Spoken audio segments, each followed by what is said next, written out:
Budget पेश होने के बाद असम्बली में अरकान सिंध असम्बली का आपस में नोक चोक का सिलसिला जारी है।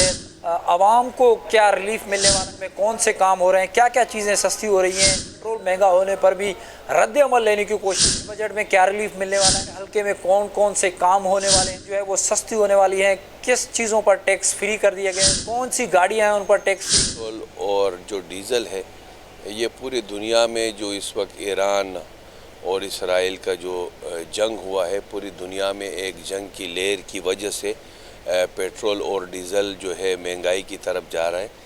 लेकिन फिर भी पाकिस्तान इस कोशिश में है कि अपने आवाम को रिलीफ दे, भी लगे हुए हैं कि अल्लाह ताला करे कि हम अपने आवाम को रिलीफ दे सकें। मेरे में ख़ास तौर पर रोड सेक्टर में बहुत अच्छी ज़बरदस्त स्कीमें रखी गई हैं। पब्लिक पार्क था वो कंप्लीट हो गया इस साल, प्ले ग्राउंड था, स्टेडियम वो कंप्लीट हो गया।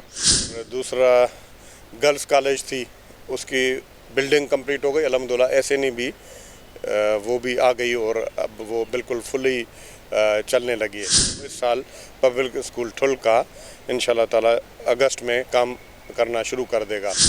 स्कीमें दी हैं, ख़ास तौर पर जो है मीरपुर बुरडो से ठुल की बात कर रहे हैं। हमने काफ़ी दोस्तों की बातें सुनी भी हैं, सारे फैक्ट्स एंड फिगर्स और सारी चीज़ें देख ली होंगी। हमने बड़ा ओवर द ईयर्स आप देखेंगे तो बड़ा फ़ायदा भी हुआ है, चीज़ों में बेहतरी भी आई है। जैसे मैंने आपसे पहले कहा कि काफ़ी ऐसी जब हम फेडरल से बात करते हैं तो फिर IMF ऑब्लिगेशंस भी आ जाती हैं, तो हमने सब चीज़ों को जहन में रखना है। ऑब्वियसली हमें को जहन में रखना है, ऑब्वियसली हमें शिकायत तो हैं, लेकिन आपने देखा कि यहाँ पे हमें उन चीज़ों पे भी फेडरल की तरफ से मान ली जाती हैं जब वो कहते हैं कि अगर IMF चला गया। मैं समझता हूँ इस वक्त इस पेट्रोल के रेट बढ़ाने की कोई वजह नहीं है।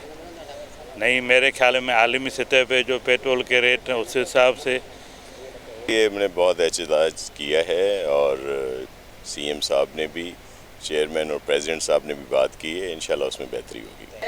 जी बिल्कुल, जहां पेट्रोल के कीमतों में इजाफा हुआ है तो वहां पर अरकान सिंध असम्बली भी इस बात पे शदीद तनकीद करते हुए नज़र आ रहे हैं कि पेट्रोल के रेटों में इजाफे के साथ आम शहरियों पर मज़ीद बोझ बढ़ेगा और बटन होगा। ताहम जो है हमने अरकान सिंध असम्बली से बात की, उनका कहना था कि बजट में रिलीफ देने की आवाम को कोशिश की गई है। यहाँ पर जो बजट पेश किया गया है उस पर बहस का सिलसिला भी जारी है। इस बजट में जो है वो सीवरेज के बहुत सारे काम मामला जो शहरियों के वो हल होने वाले हैं। K4 का जो मंसूबा है कराची का सबसे, उस पर काम होने जा रहा है। इसके साथ साथ जो सखर टू हैदराबाद मोटरवे वो बनने जा रहा है। ताहम इसके साथ साथ जो मुख्तलिफ डिपार्टमेंट्स के जो टैक्सेस हैं उनमें भी जो है वो कमी की गई है। साथ में पुलिस डिपार्टमेंट में की तनख्वाहों में जो है वो इजाफा किया गया है। जो यहाँ पर जो सरकारी मुलाजमीन हैं उनकी तनख्वाहों में इजाफा किया गया। ताहम बजट के हवाले से भी यहाँ पर जो बहस है वो जारी है। आज भी अपोजिशन की तरफ से जो है वो हंगामा आराई की गई और एक दूसरे को जो है उन्होंने इस बात पे एक दूसरे को तंज भी किया है कि जो है वो आवाम को रिलीफ देने के लिए सिंध हुकूमत कोई काम नहीं करी। ताहम सिंध हुकूमत भी वफाक से मुतालबा करती हुई नज़र आ रही है कि जैसे पेट्रोल के रेटों में इजाफा हो तो इसके साथ साथ आवाम में शदीद तशवीश पाया जा रहा है इस हवाले से। साथ में कुछ मेंबरान सिंध असम्बली का ये भी कहना था कि ईरान और इसराइल के दरमियान होने वाले जंग के पेश नज़र आलमी मार्केट में पेट्रोल के रेट ज़्यादा होने की वजह से यहाँ पर भी रेटों में इजाफा हुआ है। ताहम हमने अरकान सिंध असम्बली से भी जानने की कोशिश की कि वो इस हवाले से क्या कहते हैं, और साथ में हमने कोशिश की कि हम आवाम की जो बात है वो भी उन तक पहुंचाने की कोशिश करें। तो तमाम तफसीलात हमने आपसे शेयर करने की कोशिश की, हमने आपको दिखाने की कोशिश की। इसी के साथ अपने मेज़बान इम्तियाज़ अखरानी को दीजिए इजाज़त। मिलेंगे नए प्रोग्राम के साथ, जब तक अल्लाह ने के